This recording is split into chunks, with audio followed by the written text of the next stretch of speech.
New York City is made up of 5 boroughs: Bronx, Brooklyn, Queens, Staten Island, and Manhattan. Manhattan, which is the strongest economically, has always demanded attention for its skyscrapers and outstanding tourist attractions. If you take a ride uptown, you start to notice a change in scenery once you hit Harlem. East Harlem, which spans a 40-block radius, became its own melting pot with blacks, Puerto Ricans, Dominicans, Italians, Africans, Mexicans, and Jamaicans. Nowhere in the world within such a small radius could over 7 ethnic groups coexist harmoniously. But it hasn't always been this way, due to drugs, violence, and gangs. I know a lot of people had the misconception that there was never gangs in New York. Like, we had gangs in New York stemming from the 60s. It wasn't many sets as it was like it is now, but it was like mostly gangs, you know what I'm saying? And gangs had their colors. They was wearing their colors. So you knew who was who, because they was flashing their colors, like the Path Crew, Casanova. We had the Black Spades, you understand what I'm saying? The Tomahawks, the Justice of Manhattan, the Savage Skulls, the Savage Nomads, all the way to in the 80s when they started transforming into like hip-hop organized gangs. Hell Up in East Harlem focuses specifically on the rise and fall of a million-dollar drug industry within and surrounding Wagner projects.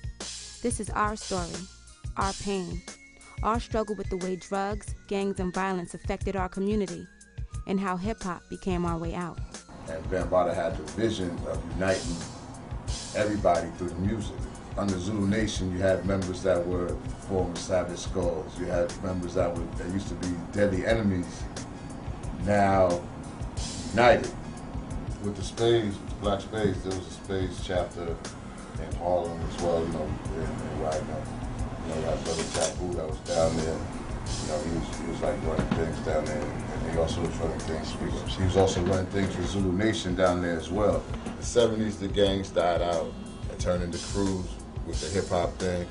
Then when the crack came in, crews turned into businessmen or whatever you wanted to call them.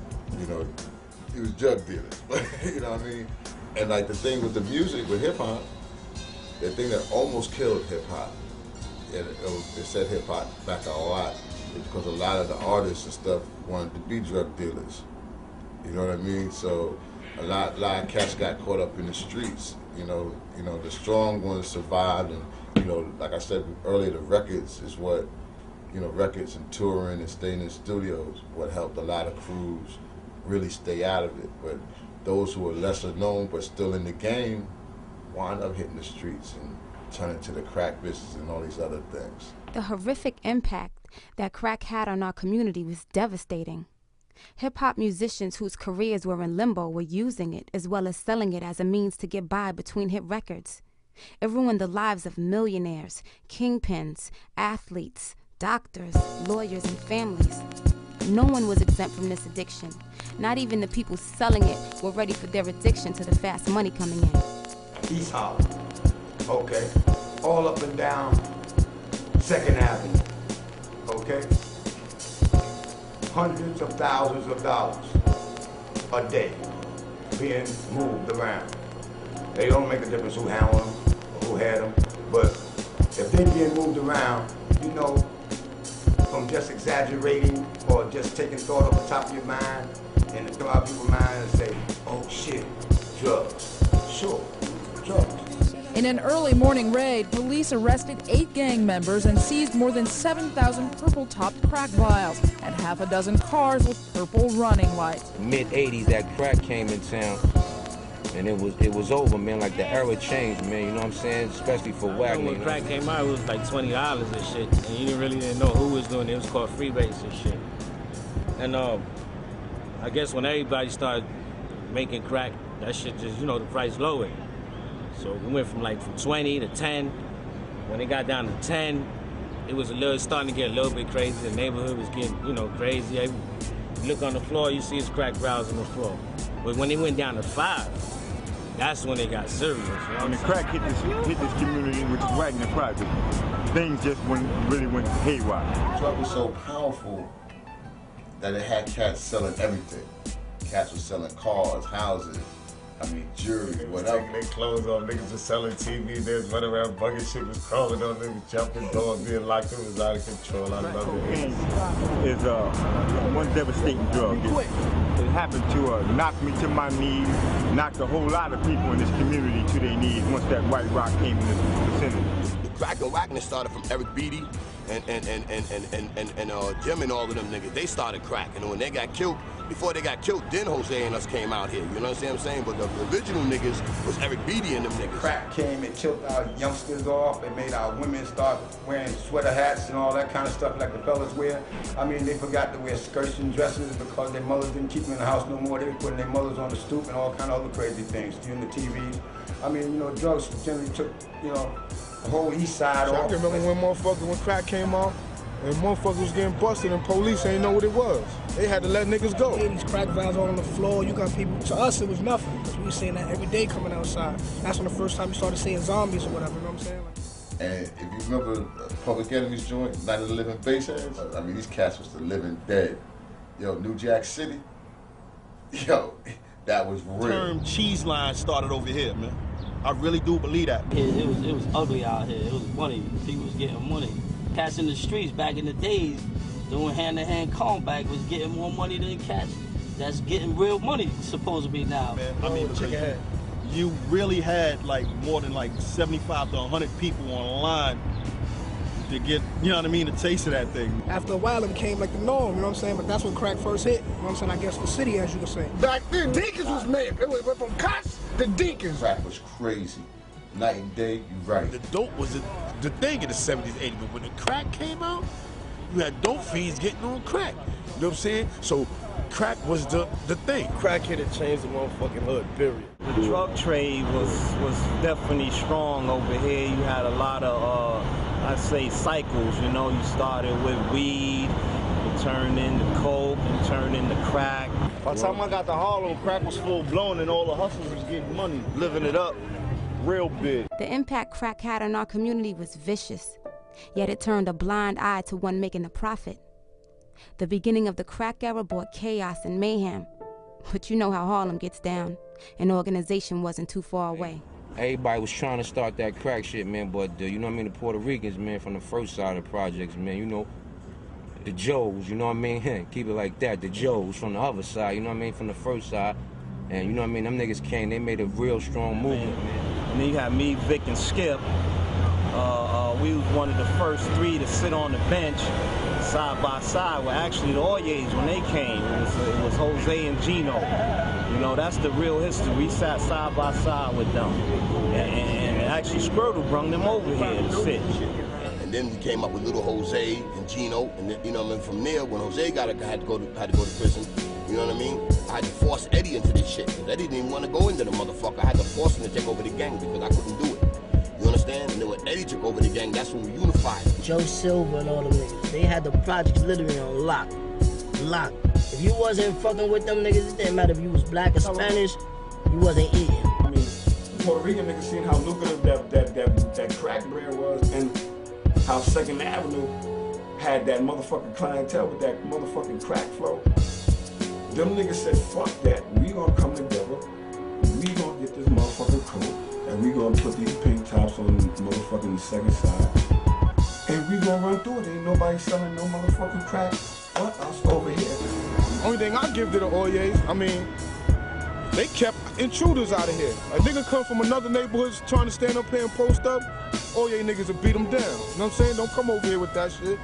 We was watching the whole area and protecting our family out here. Yeah, protecting everybody out here. I mean, nobody could have came and whacked. I don't give a fuck what side you was, sticking nobody up. Because that's how it was from the 60s on up with Charlie Chan and Donald Mobley and everybody else, the white, everybody else that, you know, that had a part in this shit. You know what I'm saying? So we just made sure nobody at all times came in here to fuck with no parts of Wagner, not even across the street. So that's why we unified with these niggas, Joe and them, and everybody, and lock shit down. So this way nobody can come over here and try to like come over and take over or stick anybody up anywhere. That's how the control came. They took opportunity to where it was money to be made, they kept their unity, and that's how they prevailed. You know what I'm saying? Because all of us was getting money. But what the Puerto Ricans did at that time, they took advantage of a situation that we wasn't able to take advantage of because there was no unity. The whole project, 2nd Avenue, 1st Avenue, Pleasant Avenue, locked down, you know what I mean? They had it locked down for a minute. They used to call us the Oyes, you know what I'm saying? That shit. And we was over here in 122nd, 123rd, and 2nd and shit, you know what I'm saying? Bubbling and shit. These niggas was doing numbers. Easy 2 bricks a day. Easy 2 bricks. Easy. In the daytime, that's just in the day going over here when that shit first started. Everybody worked for Pink Top, you know what I'm saying? And it was only 1 or 2 niggas that had a different idea how to get money. Show them how we had to get money by using their colors and put our own work in their bottles to get money. Because that's how the only way you could have got money in Wagner back in them days. Niggas was running off with the OEA's packs and shit, you know what I mean? Niggas catch a nigga, bust a nigga in the head, you know what I mean? Lay a nigga out, pick a nigga up, get a nigga another pack, let a nigga do it again, nigga run off again. The game was so big that you ain't even have to sell crack, you could just rob niggas. The niggas couldn't even come outside. Yeah, come outside with some big ass shine, man. Your moms will tell you don't go outside with that shit. Nigga, you gonna get yapped, you gonna get killed. Nigga, you gonna find your ass hung in a tree some motherfucking way. We was gonna take it to 122nd Street, man, where Purple City was performing and they little clique. This is a Purple Baby right hand, you know?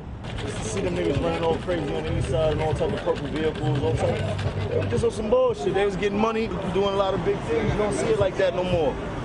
You know what I mean? But they used to go to Rucker Game, tear the whole Rucker Games up and shit like that. Them boys were stubborn. My nigga Jim Jones. It was me and Jim Jones, B. That's why I did the Purple City Bird Gang like that. In the middle of some Harlem shit, you dig? Said that shit on the radio one day. I was like, yo, Bix, it's a rap, man. My crib is Purple City, nigga. It's love, B. I already knew the homework. It wasn't even about me going to do the homework. I already knew the homework. I already knew what it was.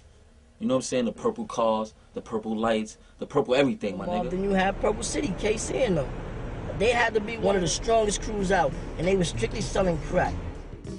I came from Puerto Rico,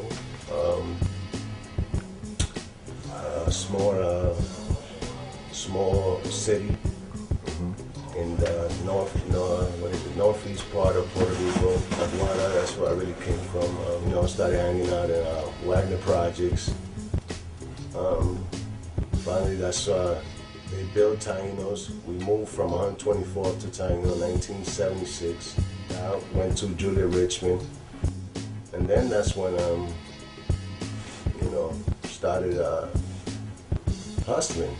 122nd Street was called Purple City. They put the Purple City up on the gate. You know, we started off selling nickels. I wound up getting locked up for arriving a police officer. You know, paying him off. Next thing you know, he was wide. I wound up copping out to a year. Once Purple started to rise on 122nd Street between 2nd and 3rd Avenues, Pink Top still had control in Wagner. Tension started brewing in Wagner with the blacks and Puerto Ricans. But across the street in Purple City, blacks and Puerto Ricans were getting money together. Unfortunately, the blacks and Puerto Ricans in Wagner never became unified. Seems like at that time, it was nationality against nationality. Really, Puerto Ricans didn't really care too much about black people because they didn't want them to eat. They figured if you don't get down with them, you can't get no money. When they took over, it was like fucked up for us, yo. Like everybody else coming up and their project was getting money. We had to wait for them Germans, yo, you know what I'm saying, to eat. The way they went about it was disrespectful, and I ain't like it. And me and myself, I stepped to them. Whoever's running the show, I stepped to them in the wheelchair. And I had to jam me under my leg. And they beat up a friend of mine. I said, yo, man, ain't gonna be no beating downs over here. You know what I'm saying? They said, man, you wasn't standing up, we whip your ass. I told the nigga stand up and sitting down, you ain't gonna do shit to me, and called my bluff. You know? And they just stepped off and went and got the kid called Squirtle. And when he saying it was me, he said that shit is dead. You know what I'm saying? But you know, I was the original OG from around here. And I was just out of town doing my thing, but I didn't know what was going on. I was just out of town until I got shot up and came home. Ain't nobody stood up for the brother. He got beat up, and the next minute, they had nothing but Pink Tops on his joint. At this time, the blacks had taken all they could stand, and one more incident would be too much. After they beat E.G. brother down like that, man, God bless the dead, that's when Bob and them was like, yo, man, fuck that, man. We're gonna tear these niggas up, you know what I'm saying? Brothers had to get together and do what they had to do. to get the block back to who it really belonged to. There's a lot of wars was going out during that time. Shootouts was going on.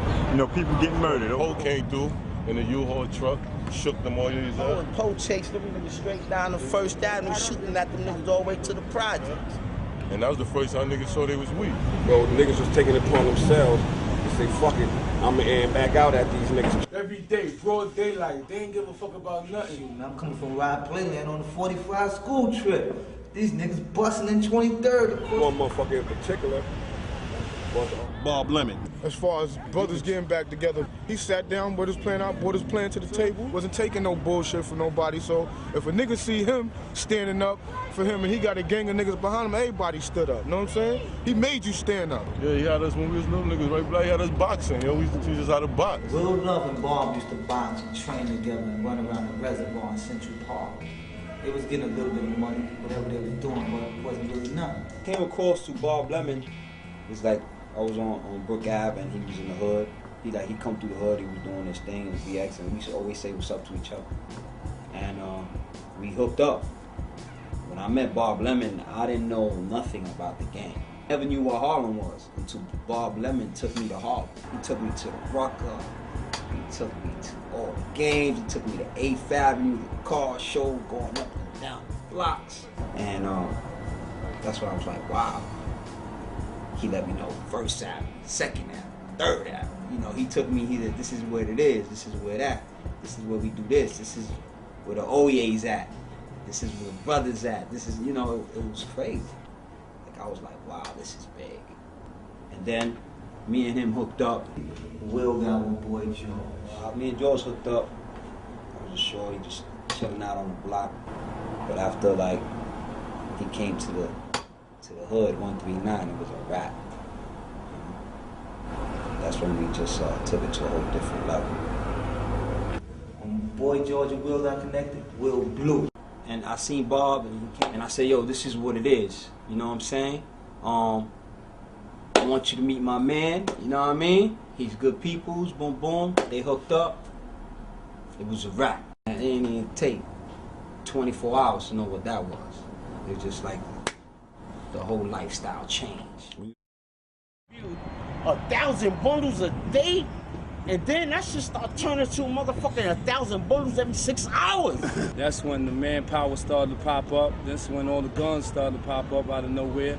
You know what I mean? And then, you know, we took a stand and we was like, you know what I mean, more or less, you know, they at one point, they, you know what I mean, they overpowered us.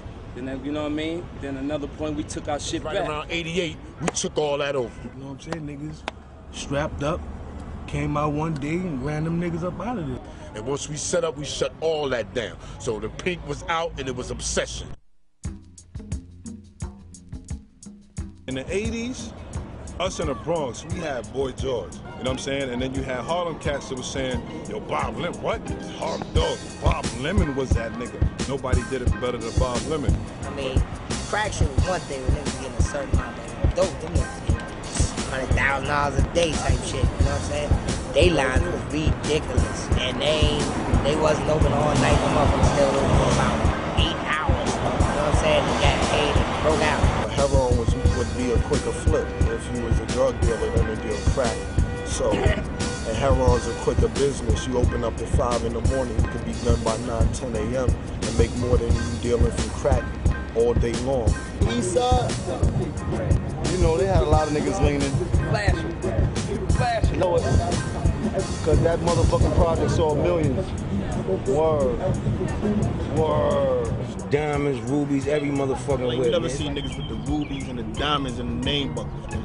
I mean, that's when you take it to another level. You fuck the little brass shit you got over here. You clear all that shit out. To be young and liking the game or being introduced to the game and see somebody literally for your own eyes take a 5-6 city block radius and make shit happen.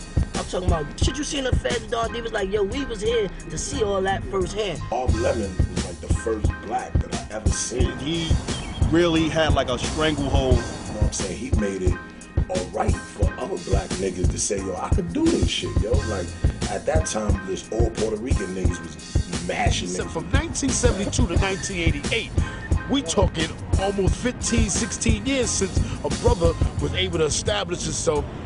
That obsession, you don't want that obsession on Second Avenue. My man, that was the motherfucking potentest motherfucking dope, man, I think in the United States, man.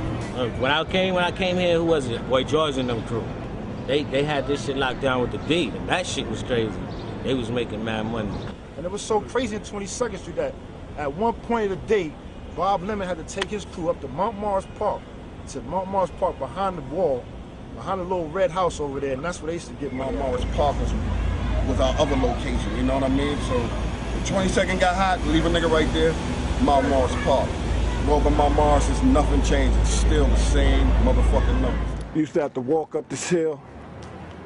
We used to have the customers walk up here, just the infamous steps where we used to be.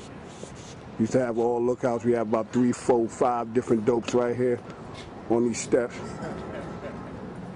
Where we used to kill them right here. We used to have a stash in the grass, a couple of guns. You know what I mean? All our pictures be up here. Then they go all the way to the back. You might catch a dope fiend back there shooting this shit up. You see Teddy coming. We book up the back. Go all the way around the back of the steps. And that was the mountains, slide down the mountains to 119th Street and be out.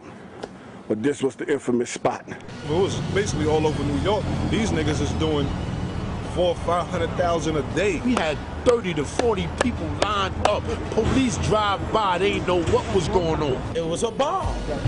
Them lies, cheese lies. After the police went away, we served the customers and we got them out of there within 15 minutes. We tell them we closed down for an hour. The next hour, we had the cheese line again. If it's good, it's crazy. You know how it go. Fuck, every hood. When it's good, and they come for it, they come for it. Motherfuckers was coming through here that we ain't even know. Doctors, lawyers, motherfucking judges came in through here. Niggas coming through here buying dope. You got motherfuckers coming from Connecticut, DC, Jersey, Atlantic City. Let me get 7 bricks. Let me get 8 bricks. Let me get 9 bricks. You know what I mean? But like I said, coming all over to cop that shit and go sell it whatever they did. I mean, the shit was crazy. I'm talking about numbers until the end. I got with Bob, the nigga took me to school. I started doing what I was doing. The nigga was getting crazy money. I just dropped out of school. Like, well, fuck that, man. I'm gonna roll with this nigga. He had me taking $250,000 to the Bronx like every 2 days. One instance where we had the courts over here where Joe Hammond, a known legend in playground basketball, he paid him $1,000 if he could hit a half-court jump shot. You know what I mean? Not believing that he could do it. You know, Joe Hammond hit the shot on the spot. He dropped the money on the floor. Picked that up. I just watched that shit just blow out of frame. That nigga had a little red Ferrari with MCM seats in it. And the next week he had fucking 750s on the block. All types of vehicles on the block. I'm talking about spaceship shits, man. Little D coming through with motherfucking Benzes on the block. They was doing it, you know what I mean? Niggas was, they was coming through with all type of jury, yo. Like, I wanted to be involved. I was like, wow, the East Side is making a motherfucking statement right now. You know what I mean? The Kid Ball was just doing it real heavy, man. You know what I mean? Them niggas out of town, the fights, Vegas, all that crazy shit, doing it up heavy. I was the only little young nigga over here with the Honda. Yo used to drive the white Honda Accord with the white seats, with the pipe in. It's kitted out. Niggas was tight, nigga. I was the youngest nigga riding on the West. They like, who this little young nigga? Then they like, yo, that's Bob Lemon, little bro. That's Steel. So I came up with an idea. I said, fuck it, when I come home, I'm gonna start selling $3 bottles and shit, you know? That was all that was on my mind. I came home, that was the first thing that I told him. I said, listen, this is how we're gonna do it. And took off from there. You know, and that day, you know, that's when the problem started. Get in their way, they kill. Owe them money, they show up with baseball bats. They are the Purple Top Gang. We say that gang essentially operated on one block of 122nd Street. Once I got down, you know, I bring the whole young generation down with me and shit. That's when shit started getting out of control. We start busting niggas' ass, they don't want to line up. Fucking $1, $2, putting our foot up their ass. You know, we just changed the whole shit around. You know, the old timers, they was cool. You know, they wasn't with that kicking ass line up. You know, they had shit. Basically, they ran shit better than us. When we got down, we just, like, changed it. made a lot more money for them, you know what I'm saying? But we also like changed like the whole shit. KC was getting all type of money. He was coming out, giving away crack. He had all the packs. Fuck with these niggas, you know what I mean? Niggas giving me bundles and shit like that. I'm start flowing for these niggas. I saw how much money they was getting. Purple City was bigger than just a neighborhood, you know what I'm saying? They had purple everything. You hear what I'm telling you, my man? Purple everything. BMs with purple neon lights under the bottom. Purple 850. Purple scooters, purple sweatsuits, purple leathers. Niggas had purple faces in their Rolexes. Y'all niggas already know, man. It was called Purple City, and we was looking very pretty, man. Then every day I walked through there, them niggas was just growing more and more.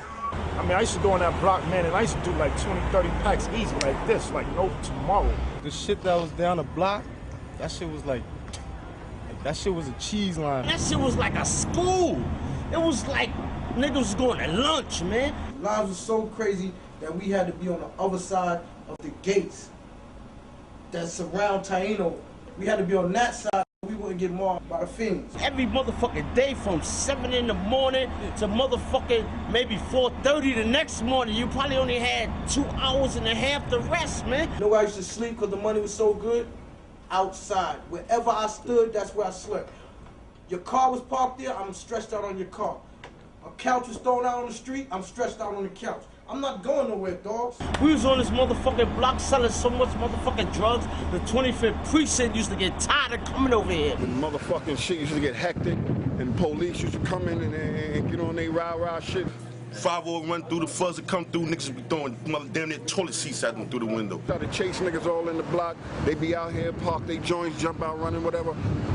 You see motherfucking 5-gallon bottles of water. It was in there and we was in there at the same time. That's what really had that shit fucking crazy. The shit that we did, man, niggas don't even know about. Cause how we did it, it could never ever be done. Both sides of the block. Everybody get money. Purple, Session. You got dope fiends chasing the dragon. They going over here to get the Session of dope. Going on the other side of the block, copping purple so they can put it in a pipe and smoke it, chase the dragon. Be times when the lines used to clash, and then we'd be on some shit. Nigga, Yo, from one line to the next line. If you come past this tree, any customer, you find come past this tree, you getting batted the fuck up. Niggas had bats, tried to just hit them with bats to cool them down, B. For being across the motherfucking line. Anything past that line, it was feeding time. Niggas was take, that's free money. Going through Purple Block, they had pit bulls, dogs guarding their stash. We had dogs tied up here. We had our beach chair here laying, chilling. Let me show you how we used to get down in here. I used to have niggas lined up all the way over here. Start from there, all the way from over there, all the way over here. Line up. My man right there in the middle. Steps, we used to go up the steps. We had like 3 apartments. We used to tell people to go in. It was like 4 of us working. Nigga looking for the cop, nigga with the gun in his hand. And we going up here, we had them lines. And then people just state no change, no dollar bills, they were saying. They treated people like they was dirt, you know, because they was under the influence of that narcotic.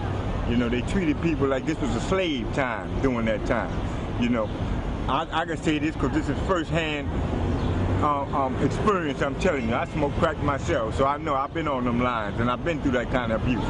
Police say that gang essentially operated on one block of 122nd Street, but on that block over the last 4 years, they had a drug trade, according to police, that grew to on any given day, you know, we were selling 200, 250 bundles and shit, you know, easy and shit, you know, and that was every day. But certain days, you know, we went over and sold 300 to 400 bundles a day and shit. I used to be scared to come through that motherfucking block. That's how crazy that shit was. If you ain't know somebody in that block, or if not, if you wasn't, you was going your ass around. I'm gonna keep it 100. Niggas just get popped over there.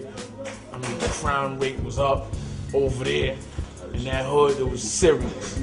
Kids going to school, they had to go around the corner to go to school because the parents didn't want to come through here. That's how crazy it was. We used to just wild out. Your mom's telling you don't go through that block, that shit ain't safe. If a nigga come on the block, he better have been buying something. Because the nigga couldn't even walk through this motherfucking block. Couldn't post up, you definitely couldn't come out pumping no drugs through there. That shit was like some real walking hell shit. Niggas live that shit, you know what I mean, every day. I don't give a fuck if all the stores was closed in the hood. It was one store open on the block, nigga, and you couldn't even come through the motherfucking block, man. If you came through that block, man, you gonna have to.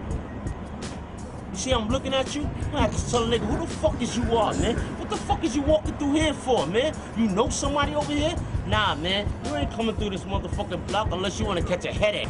Niggas getting laid out in there, going through there seeing guts and brains. It's real. We was on the same block. You know what I'm saying? So we was open up at 9 in the morning, 9 at night, and they was out there in the morning, at night, midnight. We come out the next day, they out there again. You know, they had shifts. Get up 6:30 in the morning. Be out here 7 o'clock in the morning every day. 12 hours a day, 7 to 7. And then after that, there was another shift, 7 to 7. You know, that's how we used to run it, 24 hours. Test Move, you know, it started him off and shit, but he was nobody and shit too. He started fucking with me and shit, you know. I put him on, you know. I used to get him to DJ and shit for our party. All you could drink, all you can smoke and shit, you know, everything, you know. We had fucking pounds and shit, you know, to smoke. Smoking $50 blunts, $100 blunts, partying, ain't giving a fuck about nothing. Because now, I don't know, like, not now, but a few years, you know, they start talking about Cristal and Dom Perignon and motherfucking Moet. And so, you know, we was drinking that shit when back in the late 80s, early 90s and shit. Back then we was dumping 50s, dumping 100s, going to clubs, shutting them shits down, running around, casing the niggas to Puerto Rico, you know, jet skis and shit. We go to midnight. That's when midnight was big to us. We was little niggas. They go to midnight, buy bottles at midnight. You can't do that, man.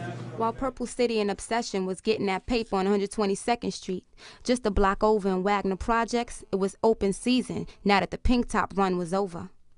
It was about 20 different colors on 2nd Ave, and in Wagner, everybody was making money, even though Purple City and the Obsession dominated. Purple was doing their thing, you know, back then, but we still ate too. We still did our thing on around the corner. I had black top. My other mans and them had brown top. My other mans had clear top.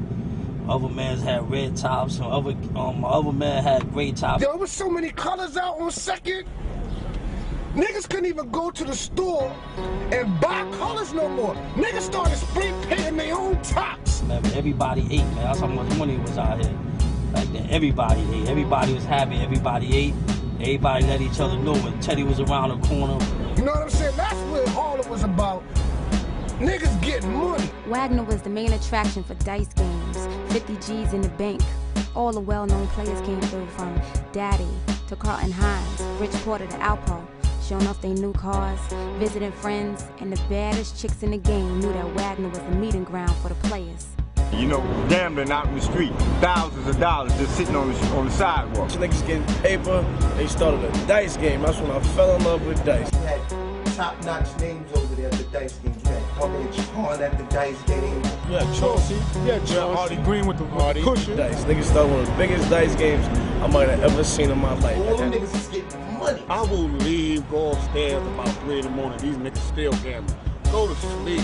Come out the next morning, 8, 9 o'clock, 10 o'clock.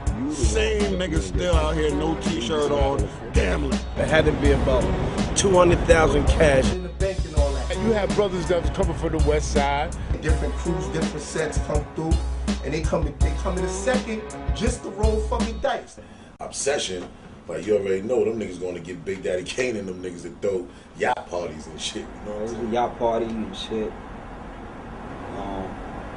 That was crazy. Everybody in that fucking boat ride was feds and shit, you know? We was in their face bugging out, drinking, smoking weed in front of them. We didn't care, so we wasn't there doing nothing but having fun. We had a big dinner. It was like family was there. It was all family. And we had a good time that night, you know?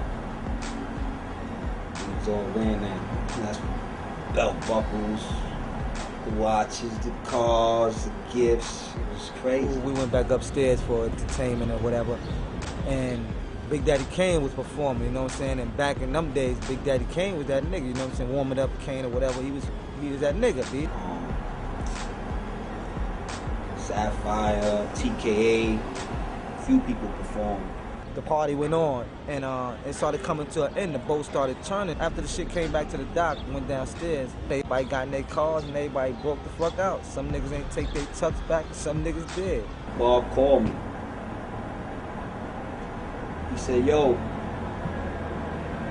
don't go back, don't go back. said, I'm gonna meet you at your crib. He said, just don't go back. I switched cars with Theo. I said, take my car, give me the rental. I was meeting Bob at my crib. He was gone. He said, yo, you ain't gonna see nobody no more. I'm coming to get you. Some niggas is coming. Bob was like, yo, come on, let's go up town and give Will his car so we can take that car back. Somebody had rented us a car or whatever. So when we went through the block, we pull over, Bob go in the house, you know what I'm saying? We see the car parked there. Bob goes inside the house and asks Willie's grandmother, like, yo, in Spanish, like, Willie aquí? And when I went, they was already waiting for me. So they took me. She was like, no, the police come and take Willie. Bob came back out, jumped in the car, and we breathed. That's all she wrote. I went to there to meet. I went to go get some ID. Because it was a rap. I wasn't coming back. I didn't know nothing about the feds. Bob Lemon was like, yo, the feds. I'm like, what is that? I thought 40th Precinct ran the whole 5 boroughs. You know, 15, 16 years old. I don't know nothing about that shit. Right after that, we went to the Bronx. Boom, we went to our house we had over there. And when we went upstairs, he went upstairs. He didn't even get to go inside the building. When he went to go inside the building, the Puerto Rican nigga came and said, yo, the police padlocked your apartment today. I think it was the Fed. Nigga Bob kept the helmet on and broke the fuck out. He didn't even get back on the bike with me. Next time I seen the nigga, he done changed his clothes. Nigga had some shades on with mirrors in the back. He got on some old Detective Gadget shit on me, so I'm laughing at the nigga like, yo, what up? He like, yo, fuck that, come on, let's go. I said, get on the bike, let's go. Took him downtown. Ever since then, he went on the low, because he knew it was on then. After that, you know, they all got arrested. You know, Bob Lemon didn't get arrested. He jetted to Florida and shit. He's still out there doing us and shit. And we still running, moving. Bob just calling, getting that money sent to him or somebody bringing it down to him. And I'm going with him every head, to Florida here. We going everywhere. I'm with the nigga, you know what I'm saying? Bob was on the run. He was still getting money and living a lavish lifestyle. But he felt business was no longer the same. He felt the need to return to the hood and reestablish himself. And a nigga that he had an old beef with got wind of it. And the nigga came creeping on him, you know what I'm saying? But he had his burner. Nigga creeped on him. My other man yelled at Bob and told him, yo, watch your back. When Bob turned around, he turned around with that thing. Homeboy let go, he let go, homeboy let go, and there was a little fight. Bob got grazed in the face and hit in the leg. He went to the hospital. I ain't go down there right away. I went another day or so later. So I'm down there with my man Dre. You know what I'm saying? Me and Dre. So the broad write on a piece of paper and give it to Dre and tell him, yo, 5-0's in the back hiding. So I show it to Bob, like, yo, 7 FBI agents came in there and said, Bob Lemon, put your fucking hands up. Everybody put your fucking hands up. 4 of them go to Bob's bed and close the curtain. 2 of them come to me and 1 got Dre. 1 of them puts handcuffs in my hat. So now I'm like, oh shit, what the fuck is going on? You know what I'm saying? He's like, yo, what you doing here? I'm like, what you mean? It's like my family, you know what I'm saying? I'm coming to see how you doing. They said I should lock your ass up. I'm like, for what? They said for being with a fucking fugitive. So they said, you got ID? I said, yeah, I got ID. So I pulled out a license I had from Florida. So the nigga said, yo, show this man like, yo, we was down at this place here. They said, yo, I'm gonna do you a favor. Get your shit and get the fuck out of here. I left. They locked him up or whatever. Bob Lemon was hit with the 848 Kingpin charge. He is currently serving a life sentence in a maximum security federal prison. He will never be eligible for parole.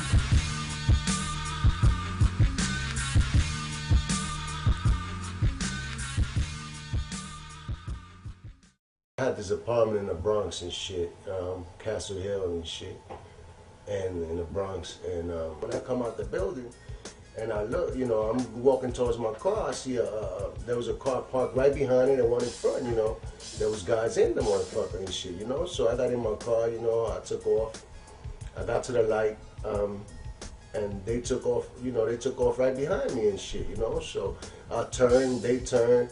I got on Sheridan, going towards the Bruckner. I see them coming behind me and shit, you know. So when I got to 138, the light, you know, the light right before the bridge, you know, the light was red. So I just ate the light on them and shit. You know, I said, if they police, they gonna eat the light too. You know, so I ate the light, boom. When I looked, they sure enough, they ate the light, you know. So I'm coming down the bridge now. I took the 3rd Avenue bridge. So once I'm coming down Lexington, I see them coming right behind me. And right there at the light, I eat that same light. So by that time, the bus was coming, so it cut them off. So I just turned the corner down the next block, and I kept going. You know, I knew they were on me already and shit. You know, I was like, oh shit.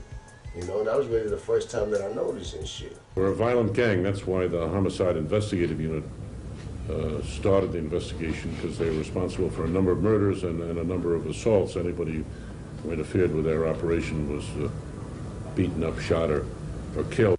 One of my boys, he come in the block and he told me, yo, police just took Casey from the front of Wagner. So I'm like, what you mean they just took Casey from the front of Wagner? He said, yeah, they said that they saw him driving in a stolen car. I said, saw my nigga driving a stolen car? This nigga too rich to be driving a fucking stolen car.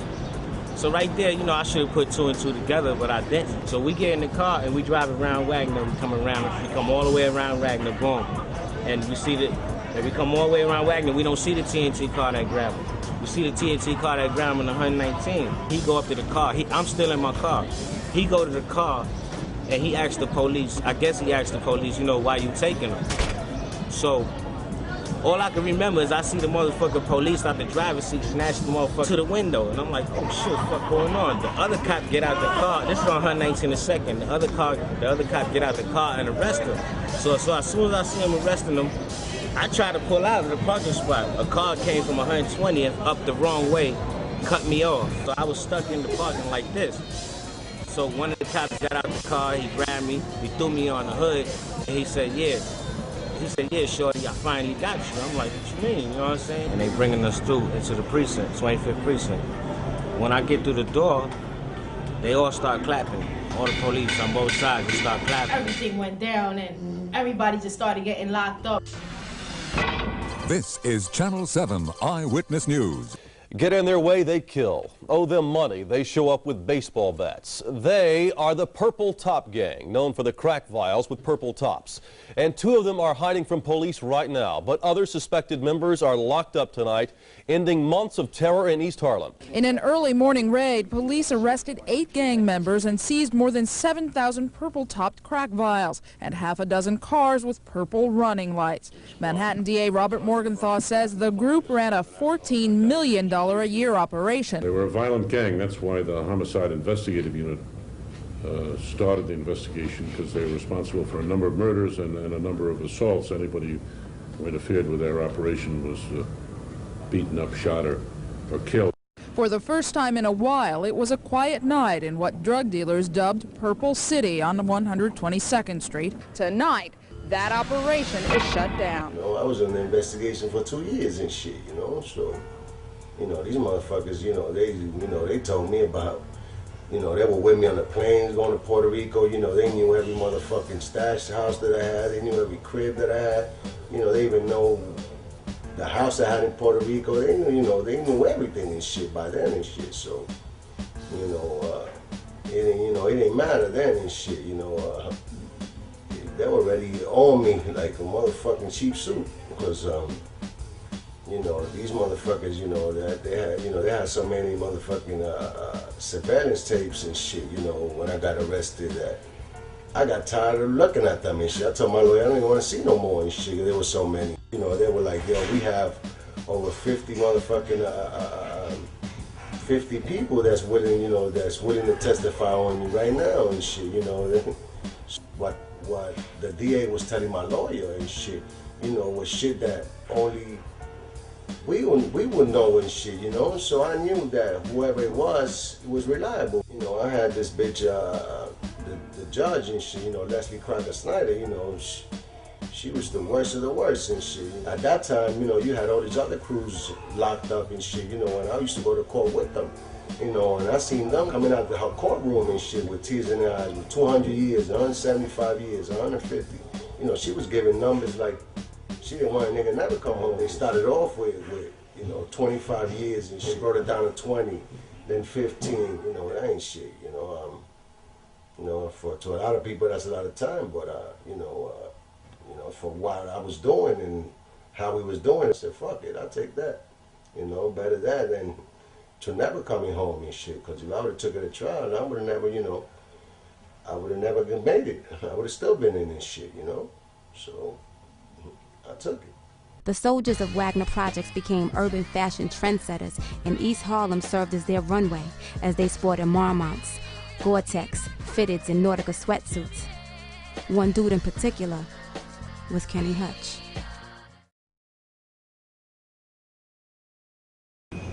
Basically, Kenneth came up, single mother, 2 kids, and living in projects and Wagner Projects. And we was together every motherfucking day. I mean, from the beginning. You know what I mean? We used to play ball together at Riverside. I mean, they used to love that nigga over there, man. You know what I mean? Oh, man. I mean, me and that nigga every day balling. And he did his school in elementary school, played ball during high school, played basketball. And he went to Richmond. And from there on, he just went on his own. He had opportunities to have scholarships to go to different high schools to play ball, but he chose not to. He traveled to Puerto Rico to play ball. He did the Riverside, Gauchos, all those teams like that there. And other than that, he was the person that if he wanted something to happen, he was going to make it happen if he could. Nastiest left-handed layup you want to see in your life. You know what I'm saying? His name originated from a Benjamin Franklin ball player. His name was Kenny Hutchinson. You understand? He played with Walter Berry, you know what I mean? A lot of them cats there. But he was that nice where they feel they can give him that name, you know what I mean? And he kept it and he ran with it. And he really did justice to the name, you understand what I'm saying? You know what I mean? The nigga was supposed to go to McClancy and everything. He could have been balling. That nigga could have been D1 somewhere balling in college. He was nice with the left. He couldn't even block that shit. But at the same time, he showed respect. You know what I'm saying? He was one of the very few brothers that grew up out here that had respect for the neighborhood. You know what I'm saying? Because if you was messed up, if you needed some money or whatever, he'd hit you off. You know what I'm saying? That's how he was, man. He had mad love, man. After the basketball dream ended, what else? We started selling drugs. We started getting money. He was still over here, you know what I mean, eating, trying to get that money. So that shit just gradually took over. Smooth, slim nigga, man, you know. From the time, you know what I'm saying, we used to play ball against him in Upper Fun, man, and Bronx River, LaGuardia House. You know what I'm saying? Just like, it was like boys of yesteryears when I really was peeping the nigga like, oh shit, that's my man right there, yo. And he was like doing mad work. You know what I'm saying? Then I see the nigga in the hood, he was always dressed right. You know what I'm saying? Nigga kept fresh shit on. So he was like one of them little niggas that was getting some money when we was little niggas. You know what I'm saying? Like 13, 14. This nigga was getting money like, I don't know. I don't know what was going on, but he was doing his thing, man. A nigga ain't had one bad bone in his body, you know what I'm saying? Because he just was a good dude, you know what I'm saying? Get money, fuck with the bitches. All boroughs, West Side bitches, Bronx bitches, Queens bitches. He was doing his thing, yo. The one who introduced him to his girl from Stash. Because I put them together in all reality, you know what I'm saying? All in the skate kid all happened. And ever since then, him and Steph been like Bonnie and Clyde, bitch.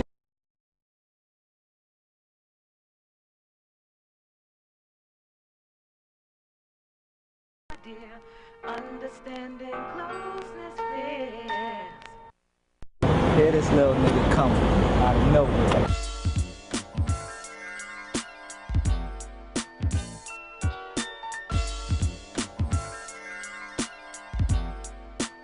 Like, he was doing his thing, but he was pretty much a family man then, yo. He had his little son, you know what I'm saying? He was on some cool out shit. He's a strong little guy, you know what I'm saying? All the stuff that he went through, you know what I mean? He was sick.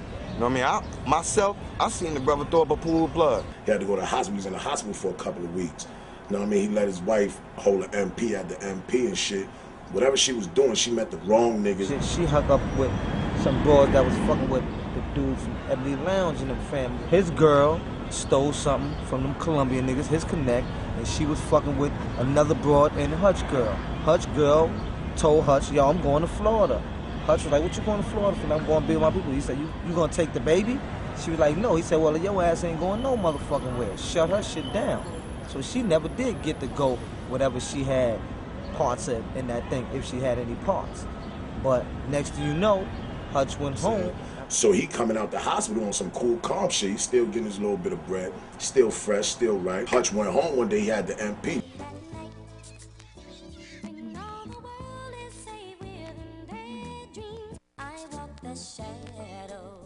pulled up in front of his building. Some niggas went in the building behind him. But Hutch is new to that area. He don't know who live in the building and who not living in the building. He wasn't living there that long. Niggas went up in the building with him. His girl was on the phone with another girl from the tower. Dang, his wife or something must have been on the phone talking to somebody, talking to another chick, and she must have heard. She said, "What's wrong? You know what I mean? What's happening? What's the matter, baby?" And the phone hung up.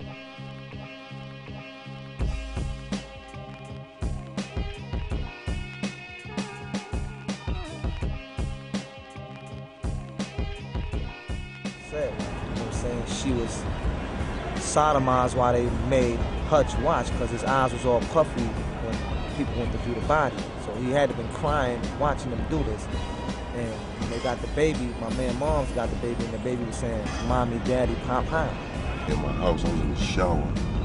Erica, my doogie, little nigga, he was a little nigga. Knocked on the door crying, talking about Hutch dead. I told him to get the fuck out of my house. So I was like, y'all bugging. But when I knew it was official, I went up to the spot, to his house. As soon as I got off the elevator, I heard a fucking walkie-talkie. I ain't even go in the house. My mom's was in the house, identifying his body. And I just got the fuck out of there. They sent us to the precinct, went to the precinct. I seen little Hutch walking with a fucking lady cop. And he like got his arm out to me like he wanted me to take him, and I couldn't even take him like. And the police only wanted to know what the drugs he was selling and shit like that. I ain't really want to hear all that shit. I got out of there. Peabody crying, "Yo, they just killed Hutch." I'm like, "They what?" "Hutch is dead. They just found him and his wife dead in the apartment. Little Butter was in there, but he was alright." I'm like, "Well, get the fuck out." I just sat there, broke, bugged the fuck out. You know what I mean? Write the papers, seen the motherfucking news. You know what I mean? How they fucking found him. That shit was just crazy to go from crying over one thing one day to the next day having to go crazy crying again over some other shit. And I'm just a young nigga, and that's the first time a nigga ain't never lose nobody, you know what I mean? I lost a brother before that, and that shit hurt, but that shit didn't even hurt as much as that did. My mother had called me and said, "Sharice, your brother Stephanie is dead." So I called the house, and I just kept being busy for me. So I got dressed and I came over to Wagner, but I felt something because it was like the whole Wagner was quiet, empty, like nobody was on the streets, and that was strange for, you know, June 30th. It wasn't rain, it was nice and sunny, nobody's on the street, so it gave me a vibe that there's something. At first I didn't believe it, but then when I walked over there, I didn't see nobody in the street, and I felt something was wrong. When he died, like the whole fucking hood, it was a whole great day, like, you know what I'm saying? It was crazy. Like the rest of the day, I couldn't even function behind that. You know what I mean? Because I thought it wasn't really meant for him, and you know, come to find out, it really wasn't. That was more like a tragedy, man. You know what I'm saying? Not nothing where niggas say, "Yo, that's expected a nigga in the street," like, you know what I mean, death or in jail. You know what I'm saying? His shit was a tragedy. You know what I'm saying? Because the nigga was a good dude. Kenny Hutch had a good impact on the hood. He was the epitome of cool. Like, I should take a piece of Wagner when we lost him, man. Man, that's a loss right there that hurt not only the community, hurt different people in different states. The passing of Kenny Hutch, it just was sad. It was almost, honestly, it's like, man, when Martin Luther King or JFK got killed, it was deep. It was more than just a youth in the hood getting killed.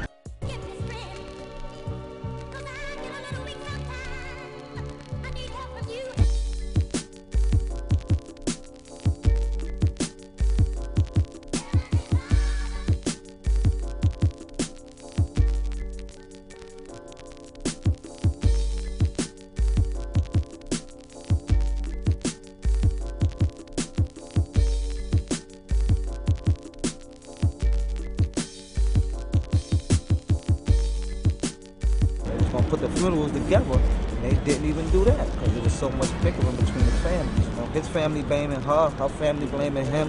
Everybody don't really know what's going on. They had Hutch shit separately on her 16th. They had Hutch shit on St. Nicholas. Niggas that fucked with Hutch went to Hutch joint, and her girls and all her peoples went to Hutch joint. I went to both, you know what I'm saying, because I knew her just as well as I knew Hutch. But the bottom line of the story is my man Hutch got killed for nothing, and the girl got killed, so they say for nothing. She didn't get nothing out of it. So they both got killed for nothing, really.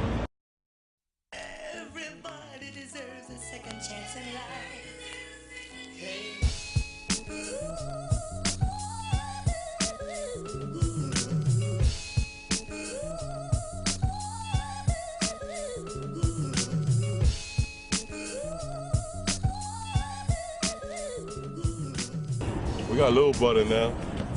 I walk down the street, little butter. Niggas think I'm walking with butter. He walks like him, change sneakers like him, try to, you know, and then he's into ball too. Kenny Hudson, go to John King High School. I'm 15 years old. You know, I play ball. See, my school's playing right now. I go to the hood. My people show me love in Wagner.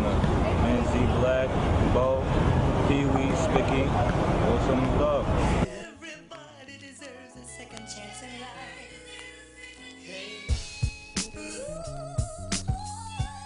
Like, that name Hutch, yo, like, he was like an icon, yo. He died, yo, that should affect the whole hood. That shouldn't just affect his circle, that should affected the whole hood. Like, you see, this is the 14th year that we honoring that man. Kenny Hutch Memorial is one of the best things to me that ever happened for the brothers that passed away here, because, you know, it makes us brothers know everybody's family. If you ever want to come to one of the biggest days on the east side, that definitely has to be it. I don't give a fuck what nobody say. That tournament, that basketball game, and them ladies is it. It's a beautiful thing. I think you should come out here and check it out and take a picture of that. You know, he did something good for the community and everything. God bless him. Rest in peace, family. You know, because I go to the Hutch Memorials, I was bugging. You know why I was bugging? Because I was at the car wash, you see some dudes with 13th annual Hutch. You feel me? It's a beautiful day, man. We was expecting a little bit of rain, man. The kids came out. We're about to have a real good time, man. Show support for the memorial that we've been holding for the last 14 years. You know, a lot of love, man, a lot of love.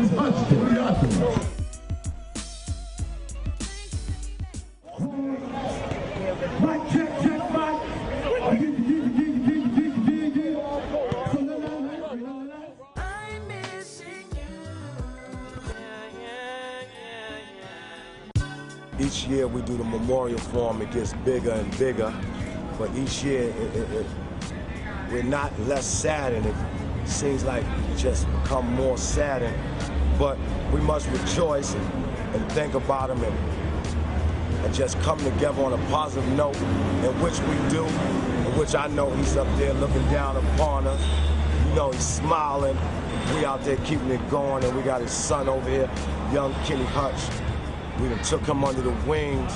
Guys like Steve Bow and Pee Wee and Z Black, Big Bob, Pookie Duke, Spicky and Sa, Billy Pooh, me, myself, Poppy, Blair, just all the guys who, I might have missed a couple of names, but if I did, you're not forgotten. But guys like that done took his son under the wing now, and we school him, and he want to know who his father was and what he did and how we did it.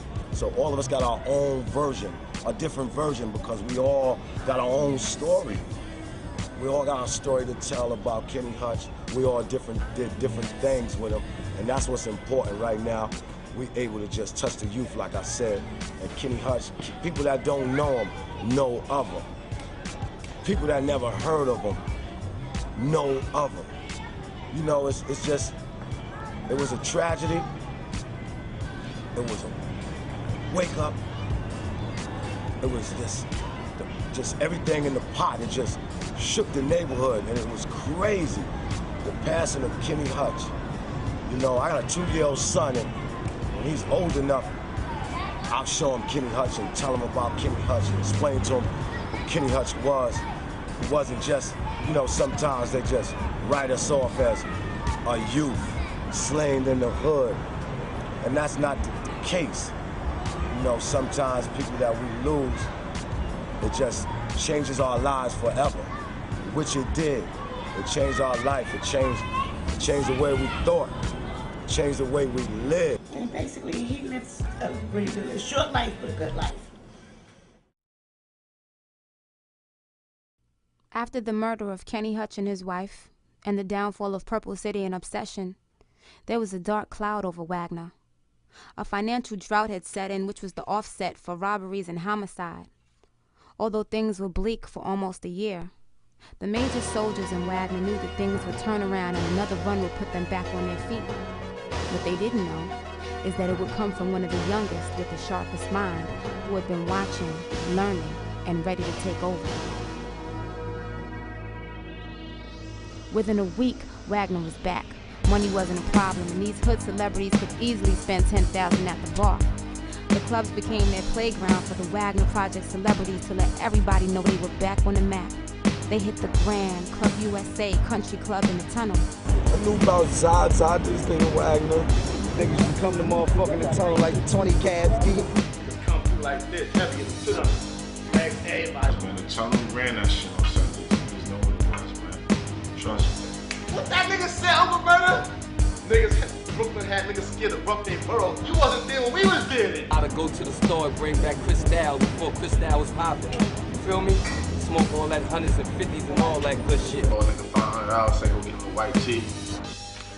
And you keep the change. My niggas that I grew up with, they used to be over there getting that pack money, getting that motherfucking bundle money. That motherfucking... Wagner had the hardest run, I remember. Kidnapping, extortion, and murder were at an all-time high. However, the East Side, they had unity, they had money, and they had heart. At Wagner, you expected to get money, witness shootouts in broad daylight, the girls, the flashy cars, it was all common. But one thing we never expected was the intrusion of the Bloods. It was as though the sign of the times were changing, but this time it would be red and blue rags in place of pink and purple tops. 9 the hallway trade gang, man. Gangsta Miller Blood. Infamous B-Dog, OG Chi-Chi, Black Little Snow. It's bluff real, man, not Trey, nigga. Del Stone, Mob Stone Dynasty. You heard Love, Loyalty, and Honor. Stones forever. Understand the real etiquette of blood, man. It's not a gang, it's a brotherhood. This is what it is, man. Neighborhood for life, East Harlem. 23rd Street, Pirates in red uniforms. That's how you give it up. 9-3 hit the Allen, 9-6 it went berserk in the hood. 9-5, 9-6. Welcome to Death Row, nigga. Taino Tower, second album, man.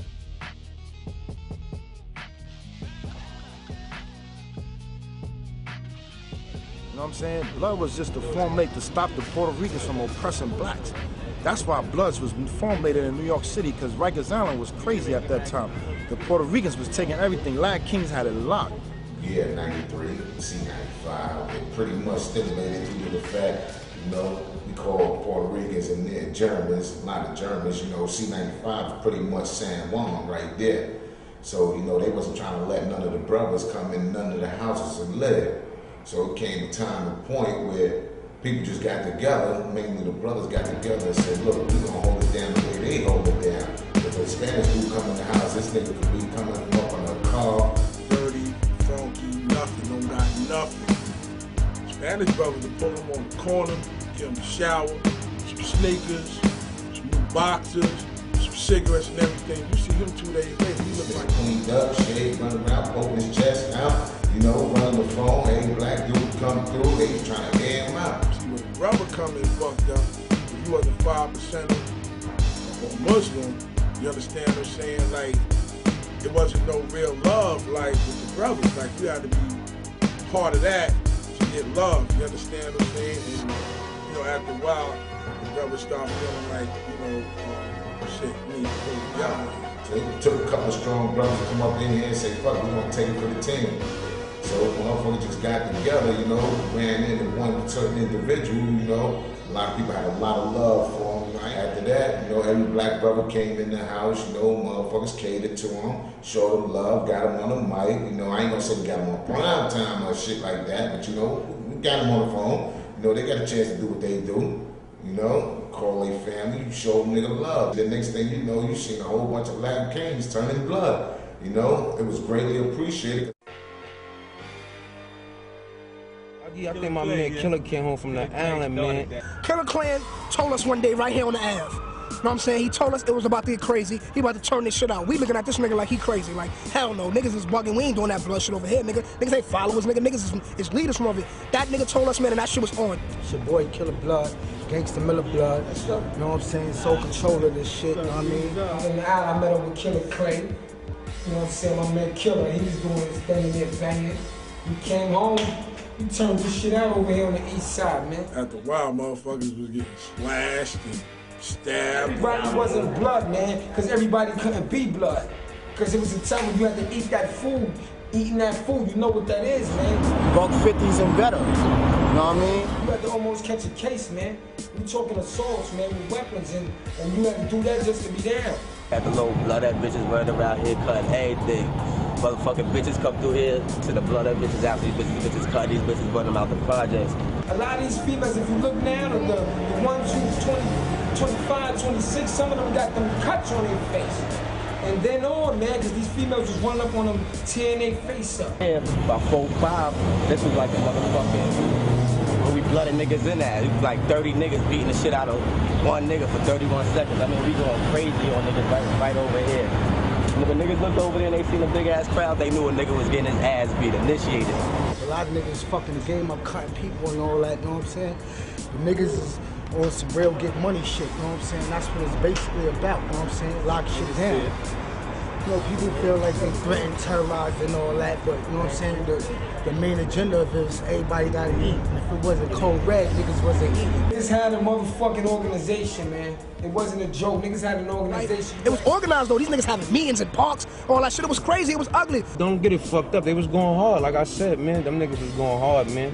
It wasn't just a little bullshit cuttings and all that, man. Them niggas was getting their chips up, man, going hard, little cracks and all that. A nigga have a half a brick and just take that shit right to the crack house and break that shit down right there. I'm coming out with like 200-300 down, getting them shits off in an hour. It was mad fiends lined up. We went uptown to re-up, and by the time we came back, when we came back, the fiends still was in the hallway. We didn't even have time to bag up. I'm breaking shit off in the hallway. Telling them to hold on 10 minutes and all that. It was crazy bread over here. And niggas wasn't really together. Everybody was doing their own thing. Only niggas that was, you know what I'm saying, together was a certain few, you know what I'm saying? But everybody was just doing their own thing, but it was still love though. It was like the big homies was me, Mo, and Killer. And we wasn't even actual had status of that. On this side of town. On this side, we ran it like that though. Yeah. That's right how here we on ran it. Second Avenue, West. We was wildin', but it wasn't enough for them to take us down on no real motherfucking body shit and nothing like that. So they was like, yo, these little niggas like money. So we gonna send motherfuckers, they sent informants at us, like niggas that look like me and you. These motherfuckers was agents, man. They was informants. They was young like me, you know what I'm saying? My man. Like, you know what I mean? It was just like they had the swagger, like, you know what I'm saying? They came like, you know what I'm saying? Like, you know, moving like a regular motherfucker. You didn't even think these niggas was police. Like, you know what I'm saying? We fucking with these motherfuckers like 6 months, man. Like, just straight up. I'm hitting with a D. They come and get the coke from my man, you know what I'm saying? 3 months later, man, them niggas came down, boom, They came down, boom, I remember the day it happened. I see a Cherokee Jeep. Rolling behind me, I'm boogies, I run straight down 23rd. This shit was so crazy because they wrapped my whole block up. And them niggas surrounded the whole projects, man. Nobody can't go in or out, man. Pictures at every exit in the motherfucking projects, man. I really thought I was involved. I ain't even gonna lie. I was scared to move. My man Black was fresh home. He's still getting greeted by everybody. We in the middle of the project. Police coming from everywhere, B. Like 2 days after I come home, like, sitting in the middle of the projects was my man Steve Bowe. Next thing you know, this whole project's surrounded by police. Yo, man, Ike come running through like he just finished 10 packs, thinking he was gonna smoke his weed and chill. Got thrown on his nugget. It was bananas out there. I turn around, I see motherfuckers getting slammed in the air everywhere. Got the fucking helicopter, the fucking projects, whoever come out building, they wrap you up. These motherfucking cops came through, man, and they did it right. Police jumping out of milk trucks and all that snatch nigga. These motherfuckers came out of everything, man. I could have swore I seen a nigga with a Con Edison motherfucking suit on out this bitch. Hey, dots on this shit, helicopters landing in the neighborhood, this shit was real big, you know what I'm saying? But my shit made the papers, you know what I'm saying? We exploded, 25 Cody's, East Harlem, you know what I'm saying? They wrapped so many niggas up, they couldn't even take us, they couldn't even put us in a van. They took us to 121st and Park. They had a fucking city bus. They rented my mom's crib, raided my man's shit next door. Like my step pops up with some old ass Marlin he had in '79, 24-30 of us. Like motherfuckers that ain't even wasn't supposed to be there was there. Personally, I went down in that bullshit. You know what I'm saying? I'm gonna keep it 100. Like, nigga went down in that shit. Organized crime, you seen it on TV? Word the mother, man, when the shit went down, man, we all go to the precinct, B. They got everybody, man. We all locked up, man. I really start thinking once I'm getting to the precinct, like, damn, B, do they really got us? We went straight. Word the mother, we didn't even go to arraignment. You know how niggas get locked up, go to arraignment and all that bullshit. We didn't even go to arraignment, nigga. We went straight to Supreme Court. That's when I knew we was hit. Found out it was a blood conspiracy, you know, they amped it up. In the papers and the media and all that, they saying like, yeah, nigga getting like 1.4 million a month. You know what I'm saying? That's what we was bringing in, but come on, man. You know what I'm saying? They made it look real good, but we was getting it. They just want to ice. They just want to shut a nigga down. Niggas got 6 to lives, 3 to lives. You know what I'm saying? Niggas just went down, fucking with them informants. We was already on the street. We was on the street already indicted. I had an 8-1 sale, man. 8-1 felony for selling heroin. You know what I'm saying? I had, what, six sales. 6 sales to these niggas. My man, they had their sales and shit, whatever, you know what I'm saying? Shit they sold to them. But me, personally, you know what I'm saying? That's when I got charged for. They did what they had to do for it. They home, everything all right. Everything good. We fell for a minute. Basically, this how it's going down, man. 23rd Street, Cairo, Pirates in red uniforms, man. You know what I'm saying? Niggas trying to be easy right now. You know, Giuliani fucked the game up, you know what I'm saying? So nigga can't get it up how they really want to get it up. You know, you gotta be careful with them indictments and all that, but more or less, I mean, we still here, man. Nigga, Triple O for sure, 11 years in the making, I'm still here. Nigga been getting money and banging in the street all their lives, but got 11 years on this gangster shit for real, claiming that thing. You know what I'm saying? That red flag is real, man. You know what I'm saying? A lot of West Coast bloods don't be feeling the East Coast bloods, and they thinking it's different, nigga. We the same as LA, Little Rock, Arkansas, any motherfucking way you go.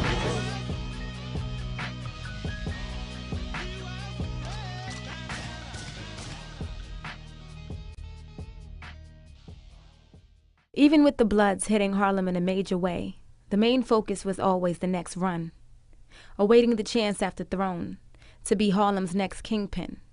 But not everyone is cut out to be on top. Before you could get that run, your presence had to be felt. You had to have that swag, and you had to know the game. But you couldn't rule a kingdom without having heart, and Baby Mane was all heart. He had a big heart, but he was no coward, man. He was a little dude with a motherfucking big heart. I think that's why he was so successful in the game, though, man. Because you see a lot of people in the game, man, they get money, but they ain't got heart. They got niggas around them that got heart. See what I'm saying? He was a hustler and the nigga had heart. He wasn't the type who had to run to go get nobody. So it wasn't like he had to have a bunch of niggas around him all the time. Play the game, know the codes, ain't no names, fast life, ain't no game, R.I.P. Baby Mane. He was large in the game, slinging things, shiny rings, diamond chains, he's a star in my hood. All the cars, V12 by the hood, had the jacks, had the strip, had the power. He was living that life, new whips every hour. It's a shame in my hood, he be missed like the towers in the midst of the prowess. You have to put his business out there, but the kid to make you think that Bo Rich was out here. And then he stole Lincoln, who you be, nigga? You know what I mean? Made nigga for life. I'm a made nigga. Self-made nigga. Me and my family, all of us. Made nigga. Some would say that Baby Mane's lifestyle mirrored that of Rich Porter and Alpo. Mane was laid back, but he would get it poppin' in a heartbeat, demanding respect.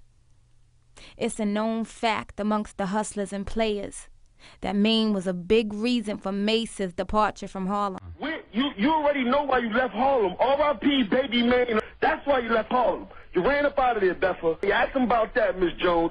Mane was, you know, he was the little ringleader.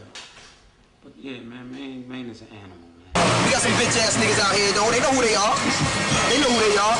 Niggas call themselves live. Shit live. They know the fuck they are. Ain't no, you know what I mean? We live. Made this shit, B. We made this, bro. Live in Harlem. Live in Harlem. Know what I mean? They trying to make one half. Live on Linux. No, it's live on Harlem, B. Mane was rare as he was a Harlem soldier that got love from the streets of Brooklyn to the alleys of Philly. The thugs, the girls, the ball players, rappers. Everybody loved him. No, whatever you needed, man, you had it, man. When I came home, he blessed me. I saw him do it to numerous dudes. Even before dudes came home, he was like going to visit dudes and all that, man. So whatever he said he was gonna do for a nigga, he did it, man. I mean, dudes he ain't even really know, man. If you tell him, yo, this is my man, he just came home, he'll hook a nigga up, take a nigga shop or whatever, man. If he was your man, that was his man. And I love Harlem, all my niggas, all that. A billboard up on 25th, and what's that, 8th, I think. He's gonna get a billboard with him sitting on a Bentley. He was gonna get the Bentley for his birthday. You know what I mean? We got cash to show, man. They got cards. We got credit cards too. You know what I mean? Platinum Discovery card, you know? I got it. Yeah, all that shit. You know what I mean? I got that too. I want niggas money that got deals, B. Record deals and all that. Niggas mad because it was my term, and you know what I mean? They couldn't accept that. My cousin Baby J, God bless the dead and all that with the Tommy. When I was out there, I was like 16 running around down there. We was down there on Lex and all that. Niggas had the diesel back then. Them niggas down there, like that's when I was down there. It was crazy. The money was prolific. And I was a little nigga down there. I used to come up town, little 1,200 a night. You know what I mean? That was good money back then. We do set trends and somewhat. Pretty trends, pretty ones. Not no shit like Coogee tops and shit like that. We set trends, B. We are Harlem. You know what I mean? After me, it's gonna be someone else to take over Harlem. These are a few of many young men who made a way out of no way, later becoming legendary kingpins of Harlem. Harlem was nothing but love, nigga. It's a landmark, and it's gonna continue to be one though. And it's the home of the hustlers. So you know, it is what it is. H-World to the end.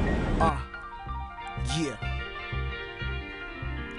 Block parties, 4-finger rings and rope chains, big enough to body a power of cocaine. Gucci fits dresses, BBS's, ES 250, yeah, the first Lexus. Champagne popping, overflowing cups. Bamboo niggas wasn't rolling Dutches up.